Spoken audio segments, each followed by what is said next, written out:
Hello, Redeemers. Welcome back to your favorite reactors. My name is Jarek. I'm Nick.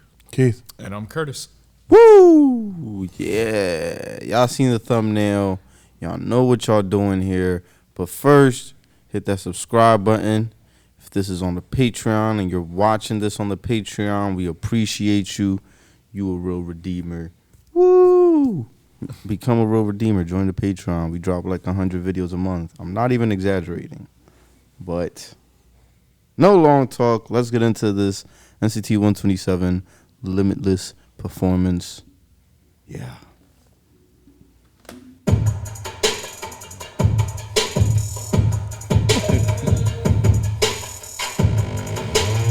Yeah, this is definitely during that good thing time. 어젯밤 내 세계를 뒤흔들었던 꿈이 악몽인지 혹은 나 지금 속인지 날 익은 빛을 따라간 꿈속으로 그곳에서 발견한 또 하나의 공간이 열려 from the bottom up 낯선 암흑 속 집요한 call 마침내 날 닮은 너를 봐 난 너고 넌 나야 That's win-win. Shit. Jae Young.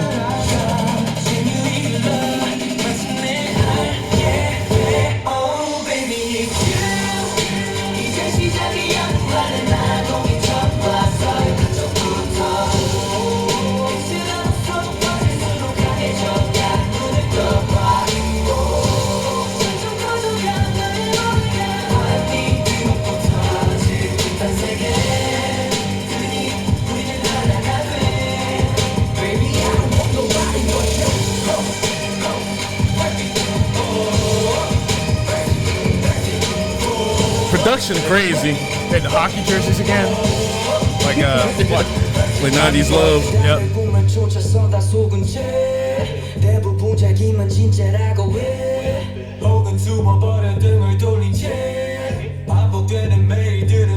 Well, Johnny fucked that shit up.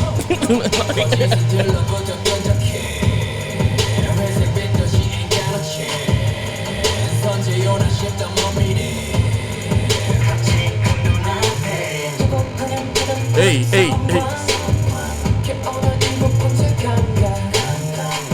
That Henchan was looking like a villain.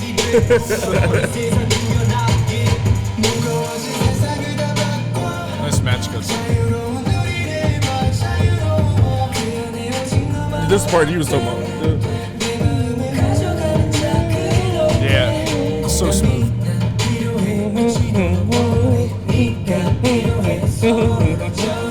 Call that like sing rap. Reminds me like a Soldier Boy Bow Wow. Match goes again. Yes, they kiss me through the phone.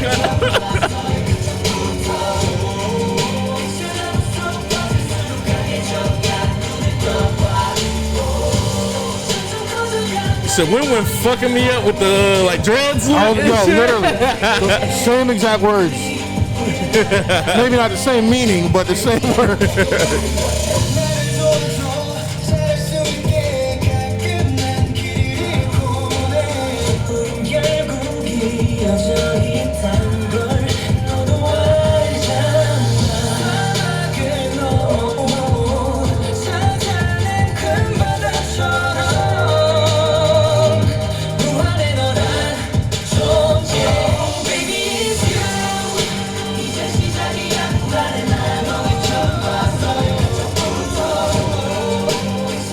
Hey.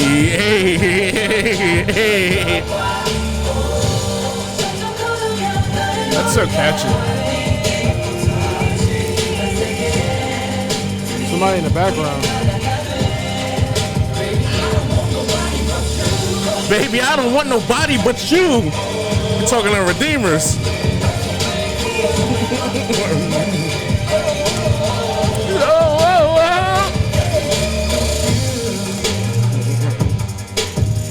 Baby, you know I need you in my life. Make a wish. Giving out more than 90s love. Wait a minute. We're misfits. So fucking cool, man. I really could see people in 2017 just like, yo, they the next ones, yo, they up. It's their world. We just live in it now. Well, let me think about it. Only people that were like kind of giving you stuff like this were probably like EXO. Probably feel like EXO and same company. Mm-hmm. And I wonder if EXO, was because 2017 I think was Love Shot. Was Monster X out at this time? 17. They would be the only other ones that I could think of. They're Gen 3. Yeah, they might have been out. I think they might have been out. believe- Might either been debuting or would have been a debut year year. after or something. Because BTS was well into their healing phase, so like their music wouldn't be this. Yeah. You know what I mean? Yeah, Yeah. Monster X debuted in 2015. Look Yeah, at you, okay. quick Oh, one, wow. yo. Oh nah, y'all weren't here and shit. We did a couple Monster X joints and shit. Oh, okay, yeah. No, I was like, Jared was quick on the phone. I don't know if he knew that from memory or looked it up, but that was good shit. Just some joints. You said Monster X turned a couple people out and shit last time. Jared, they did say the streets was fucked up too when that was out. Not to turn this into that. I don't like the way you made that sound, bro. Take it how you want it.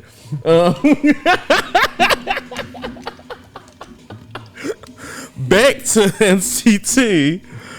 I do like this a lot. I think the choreography definitely helped really double down on like me just liking the song. What I will say though, like I fuck with all these looks, but a couple looks are looks where I think sometimes if you black and you don't really like, if K-pop isn't your thing, you might automatically see braids or dreads and kind of, you know, eye roll a little bit or kind of want to see what this gets into. Well, sometimes some people might see like dreads or braids and automatically think cultural appropriation. Yeah. Which I tend to kind of let artists just perform and do what they need to do and then kind of read the room after that. A lot of people, I think, visually aren't as accepting sometimes.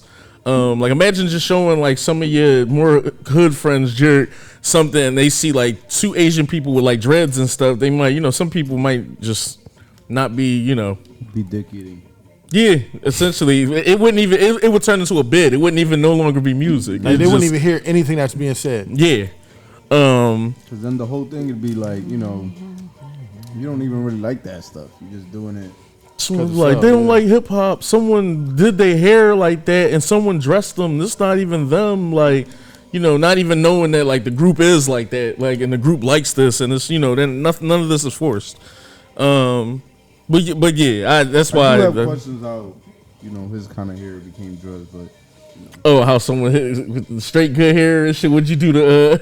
I wonder what that. Oh, that's a process. They style is probably crazy. So, and it's crazy because sometimes they'll have them, and then in the next joint they should be down. So, yeah, it probably is a process, but they stylists be styling. So That's a lot of wax and a lot of twists.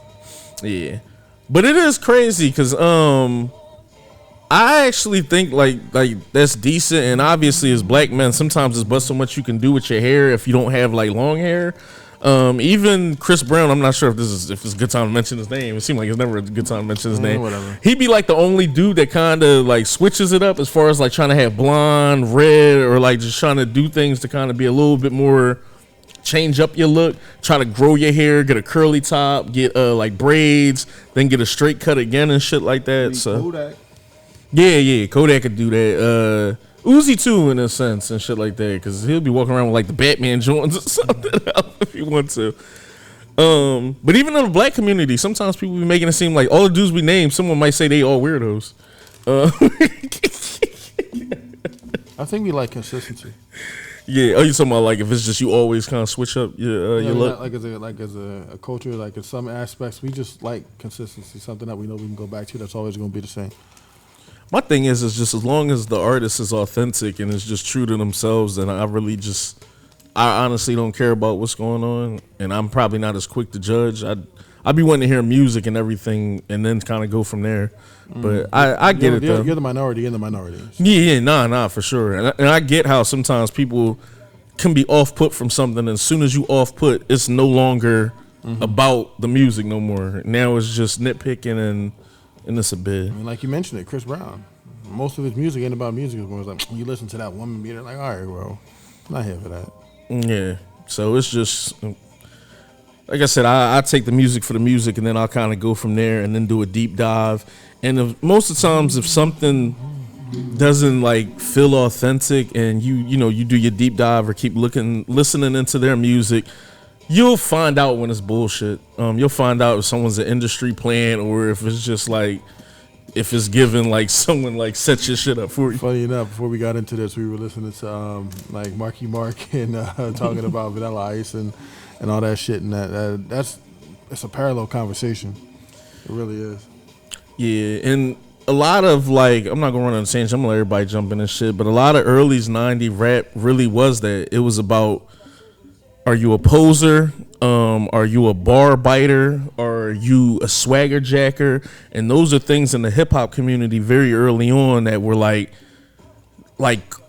shit you couldn't cross and just things that you couldn't do. And essentially, if they felt that way towards you, you were the pariah. Like, you know what I mean? So it's just, which is why like ghostwriting was so bad, and now it's commonplace. It's like, okay, well, I got a ghostwriter, so what? But like, that's why I do think horrible back then. I do think people should do their homework though, because like I said, someone would see this and then just say a lot of things or do a lot of stereotypes that's not true. Just be like, you know, they don't produce, they don't write, they haven't come from nothing, and you like, bro. Half the niggas in here write, they produce their own stuff, they do their choreography. Some of these members have come from poverty. Like, you just talking and you don't know anything about like them, but you just you creating a narrative that's not even there and shit just to sound like you woke or something. But that's either here nor there. I'm not going to turn this into that for them and shit like that. But it's funny that once I seen the braids caught your attention, I would already know where this would go with other people. Yeah. But that's my spot. I'll let y'all jump in and I'll jump in. How y'all feel? The song still sounds amazing. That doesn't change. The song's a banger. Yeah. The video pretty much rectified everything that I said about the color palette of the last video. Everything is bright and popping. But again, we're talking about the red and the yellows again, because that seems, and blue. They definitely had a blue set. But everything is dope. And even this for to be the performance video, which we kind of see in K-pop a lot, it's filmed with the quality and integrity of a music video. It's like, they don't slack off, we're just going to pan out and let you guys dance. You know, there's like 30 cuts in a matter of 2 seconds. Just like it would be in a music video, but you still get the performance aspect of it. It's definitely a fire, John. The set is very simplistic, so you focus on the dancing. And basically just a black background with smoke and lights in different outfits. It's a fire, John. I did pay attention more to the production watching this one than the other one, especially when you kind of brought up like, oh yeah, there's definitely Good Thing era, and I started listening and I was like, oh yeah, I can hear it. Some people didn't like the production on Good Thing. I thought Good Thing was fucking amazing. I love it. I love that shit. And this is kind of like the very convoluted, very complex production that you get in this as well. Maybe not as much as Good Thing, because Good Thing was a fucking 10 as far as how much they tried to jam in there. But no, this was definitely a fire, John. No, I agree. This was definitely like, really great. Especially like coming off of the previous video and everything. So I definitely still feel the same about the song and the choreo and all those kind of elements. The visual style that they kind of put to this, I did like a little bit better. I would say, as far as the performance aspect of it. Like, for example, and this is something we for one, I want to say I definitely did like kind of the hockey outfit too, where it made me think of 90s Love or whatever. So I don't know if that was like meant to be a callback or anything to that for when they did get to 90s Love necessarily, but it was just like, it felt good to kind of like, that's like, it's a nice look for them. And I did kind of like that as a tie-in, if it was intended to kind of be that way. A lot of what stood out from here, really, like aside from the wardrobe and everything too, like in addition to those things, I did like the lighting and fog aspects of everything that they had. Probably, I would say the most, because it added like a great visual aesthetic to everything. And just as a side note, kind of, but when you're talking about filming, especially in kind of the larger warehouse sort of sequences, when you're talking about kind of lighting and the film aspects of going behind everything, how you generally have to break everything in the half the room and shoot half the room and then kind of do the other half if you're doing it like that. I like that kind of having the aspect of the fog. You were able to kind of stick the lights and backlight it to where the equipment was able to kind of be there, still provide an essence, and provide like, whatever flash and color they wanted it to provide, and still have the equipment kind of hidden and everything as they performed in front of it. So I think that it was a good aesthetic to kind of make use of changing up, a setting and making it feel cinematic. So I like that a lot, and definitely, the song hits just as much, but certainly, those aspects did add a lot to it for me as well.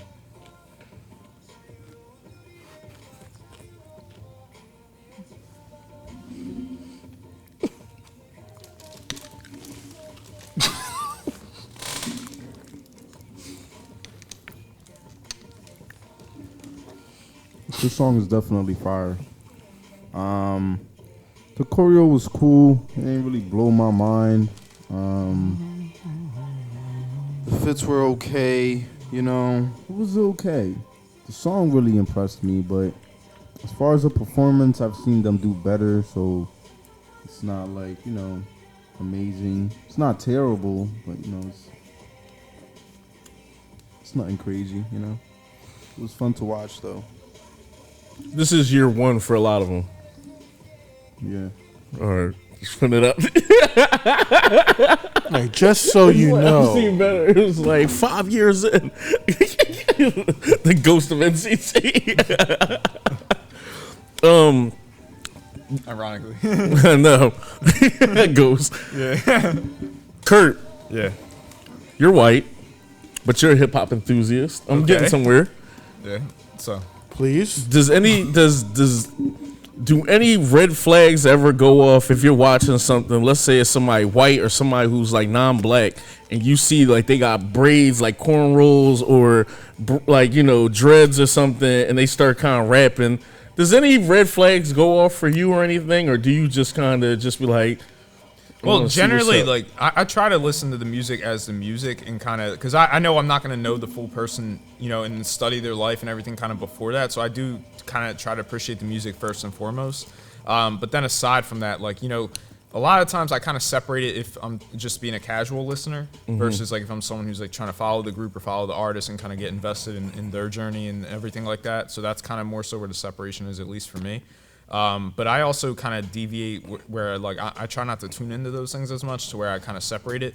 But, just playing like devil's advocate, kind of like if I'm watching a video and I do like, see things like that, it will at least take my attention away from the music to where like I'm not focusing as much on the bars or the beat or kind of the flow cadence. I'm more so kind of like geared towards like, that planted seed where it's like, is this person like, really like trying to represent this or kind of, because how you can approach especially like anything comedic where it's like, do you wonder where that line of seriousness is versus where it becomes satire versus where, so kind of it's more so like the questioning in my mind, and that will kind of take away a little bit from the music. So usually before I even see most kind of MVs or anything like that, I'll just try to hear the song for what it is. But then if I go beyond that and try to look at those things, but also I do kind of understand that it's like, again, not really my place to say because I'm not like a gatekeeper of anyone's kind of culture or what's cool and what isn't.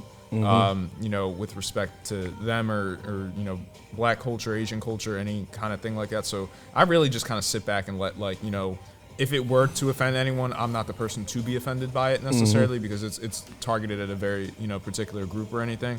But I do wonder for the essence of hip hop and rap culture, how embedded it is in black culture as well, to where like like where the separation between the two comes of hip hop and that, and it's just it's really not my place to say, but it's certainly interesting to kind of think about, I guess. Yeah. Or at least currently, that's kind of where I'm at. Do you think it was ever a situation of who's gonna know? How are they gonna know? Like maybe this wouldn't be so big that it would reach over here that like nobody black would ever really know how they styled their hair or even care. I think they should know better. SM has had global success well before like NCT, so someone's gonna see it. Now, not caring, I feel like whether it's Lee Suman or anybody, if you came here during the 90s and essentially like studied hip hop, R&B, pop, then you probably should know how much it is. Now, I can't speak for other groups. To be honest, I haven't, as far as cultural appropriation and movement and music goes, I may not have been as pissed since maybe shit like Malibu's Most Wanted, and that's a movie, just where you kind of can blatantly see someone like has their hat wrong already. like chill, dog. It's like, yo, Jarek, chill before I smoke you in this bitch, son. You know what I mean? And it's just like, I'd like 2 weeds, please. to where you kind of can blatantly see that someone is just like, all right, like this is not you. This like, ain't you, bro. Again, though, it's like that satire comedy line. It's like, but it's like that was done for comedy purposes, and mind you, this isn't to even be fair. I'm not even like making a white black thing, because like imagine like CB4, where it's just you got black people posing and being gangsters and shit, and they not like gangsters neither. John and Morant. It's just I knew someone was gonna say John Morant. John Morant unsubscribed. That was a layup, dog. He unsubscribed. You basically just ironically a layup. Nah, but I think it's if you're a poser, I feel like the real will spot you at some point, and probably sooner. Your real faster name than was later. Clarence. Papa Dot just unsubscribed. I was at home with both parents. But yeah, I didn't want to turn this video into that. Parents unsubscribe. At some point, we'll probably have like an open discussion about like racism and hip hop within like K-pop and other stuff like that. If that's something y'all want to talk about, if y'all don't, we'll shut the fuck up and you won't ever hear about it again. Yeah, shut up and dribble. We'll Shut up and dribble. react. Yeah. Shut up and react. I We're mean, here it's for not fun no more. Too woke. My mom. You're too woke. My mom Go back told to me sleep. unsubscribe. My mom told me to unsubscribe. Go back to sleep. Look, I was here to get away from the world. I'm trying to get away from the real world. This is why I escaped. Red pill. I'm so sorry, y'all. Jump in the comments. Tell us how y'all felt about this. Exclude all the racism. Other than that, we love y'all and citizens. Love We gonna y'all. holla at y'all. Take care.